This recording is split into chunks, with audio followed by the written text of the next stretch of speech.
El primer hombre en estar cuerdo está loco. International mugurupungo zvinondishungurudza zvamusingabvunze ndizvo zvandinonyora ndichigadzira mangoma. Handina kujaira kutambira kunze, ndosaka ndichifara chero zvinhu zvakaoma. Pauchanditarisa ubvise ruchiva, nekuti ndinonzwisiswa neanotondiziva. Suicide hamunyatsoiziva, vamwe makavatarisa vachinyora mudziva. Ndakusiya ndanyora songo ndobva ndafa, ndichina chekugarira panyika ndikusafa. Makomborero angu denga rakashafa, zvakanaka zviri muziso chete kunge fotografa. Zvamakataura pandiri ndakazvinzwa, chero dai ndakapindura maisambondinzwa. Shaura mhere yako urimo muminzwa, pane mumwe achateera shoko kwaarinzwa. Pazvinorwadza ndinotadza kuchema, ndakaberekwa ndega midzimu yakandisema.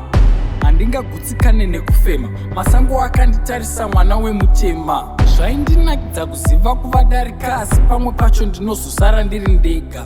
Vamwe vacho vanongopenga vane marika, kusvika wanzisara nekukwana kwako wega.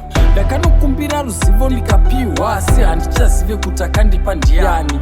Dzoka mudzimu wangu kana uchindiwa, ndoda kuti vazive kuti ndiri mwana wani. Vanoda kutungamira chimboitai, kana mava padenga motarisa pai. Kufunga kunotangira pakuti wai, akaronga kuti mufe anokudai.